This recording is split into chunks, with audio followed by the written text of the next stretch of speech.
काफी कुछ इलीगल हो रहा था। उसमें काफी कुछ जो कुछ इलीगल आप सोच सकते हैं, काफी कुछ इलीगल हो रहा था। मैं बड़ा खुश था कि आज इनसे बात हुई है, जेल मंत्री भी बैठे हैं, सब बैठे हैं और बात हो गई है और कुछ एक्शन होगा। पर उससे 2 दिन के बाद ही मुझे डायरेक्टर जनरल ने कहा कि आपने अच्छा नहीं किया जाके। वो अपनी पूरी फैसिलिटी जो है जैसे वो पूरी की पूरी वैसे की वैसे एंजॉय कर रहा था और जेल प्रशासन पूरा उनके आगे बकल हुआ था। सब चीज इसी की वजह से डिले हुई क्योंकि मैंने एक आवाज उठाई थी कि इतना गलत हो रहा है जेल के अंदर। खाली एक आवाज उठाने पे इतना उन्होंने तो राय सहारा जो है इसने काफी लोगों के पैसा देना था, कई हजार करोड़ रुपया था जो इन्होंने देना था। तो सुप्रीम कोर्ट ने इनको जेल पे भेजा था। तो ये पहले इनको रेगुलर जेल में जो है रखा हुआ था। तो उसके बाद इन्होंने कहा कि उन्होंने होटल्स वगैरह बेचने हैं, तो उससे जो पैसा जनरेट होगा तो उससे वो लेंडर को जो है दे सकते हैं।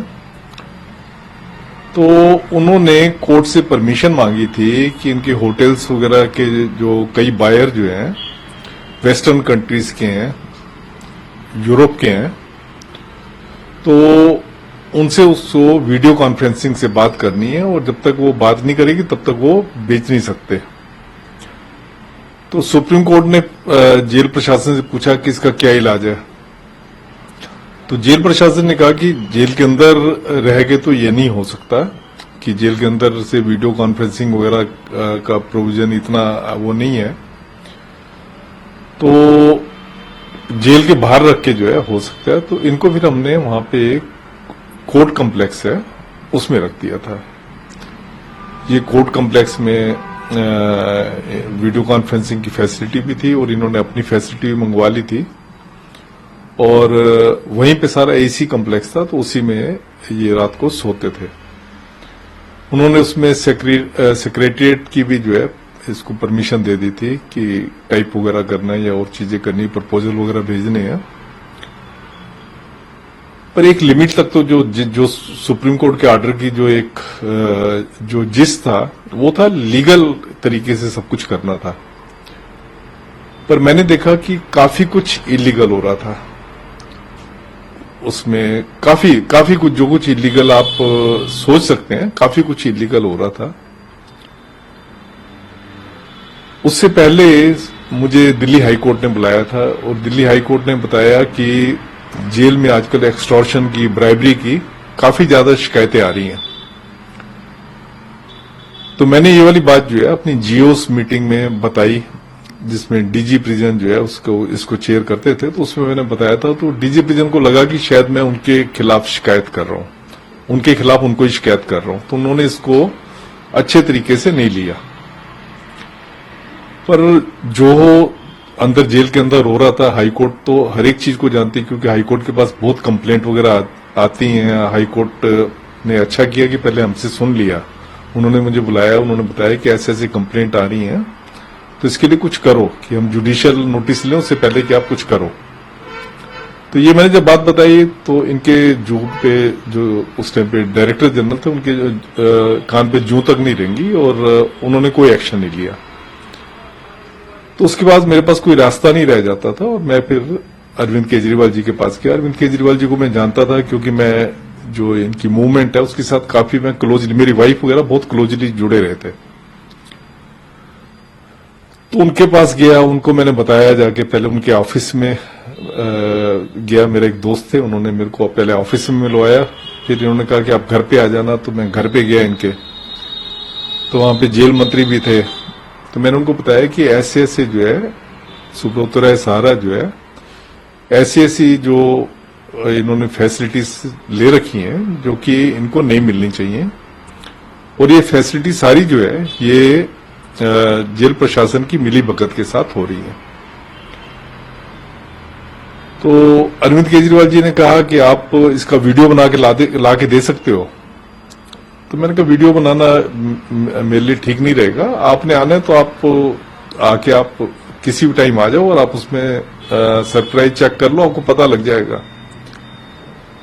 फिर वो कहने लगे कि ये जो डीजी प्रिजन होता है ये तो हमारे उसमें नहीं होता, क्योंकि वो आईपीएस अफसर होता है, वो तो सेंट्रल गवर्नमेंट के उसमें होता है, तो उसके खिलाफ पता नहीं हम कुछ कर नहीं सकते हैं, नहीं कर सकते, पर जो डीआईजी है उसके खिलाफ हम कर सकते हैं।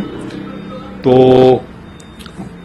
पर फिर कहने लगे कि अगर हमने छापा मारा और सब चीजें मिल गई तो ये तो फिर सुप्रीम के ऊपर एक्शन बनेगा। तो मैंने कहा सुप्रीम के ऊपर एक्शन बनेगा, जब सुप्रीम के ऊपर आप एक्शन लोगे तो उससे आपको पता लग जाएगा, वो अपने आप बता देगा कि सब कुछ मैं डायरेक्टर जनरल के कहने पे कर रहा हूं। तो इन्होंने कहा ठीक है।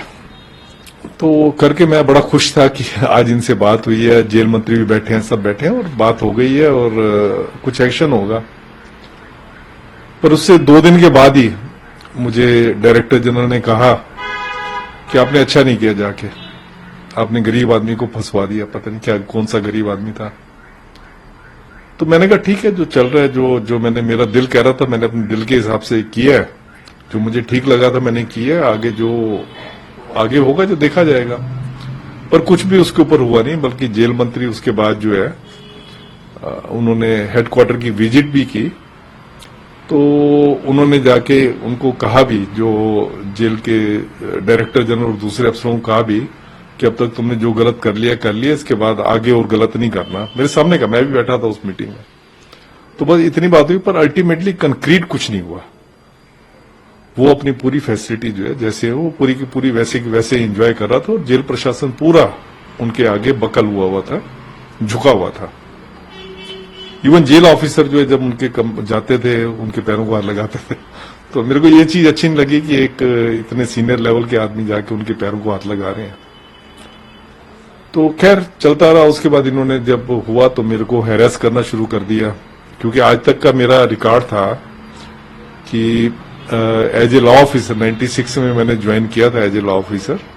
मेरी सारी सीआर जो है आउटस्टैंडिंग जा रही थी, आउटस्टैंडिंग। मेरे को कभी एक मीमो नहीं मिली थी। इन्होंने मीमो देनी शुरू कर दी, परेशान करना शुरू कर दिया।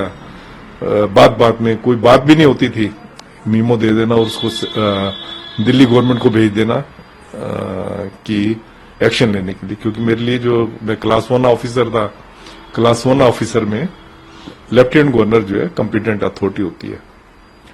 तो इन्होंने ऐसे परेशान करना शुरू कर दिया। मैंने कोशिश की कि लेफ्टिनेंट गवर्नर को मैं मिलूं जाके, और मैं मिला भी। उन्होंने कहा कि आप हमारे सेक्रेटरी से बात कर लो। मैंने सेक्रेटरी से बात की, उनको मैंने बताया कि क्या इस टाइम जेल पे चल रहा है। पर उस टाइम ऐसा एक माहौल चल रहा था जिसमें कि मतलब उनकी जैसे होता है ना, गाड़ी बड़ी तेज चल रही थी।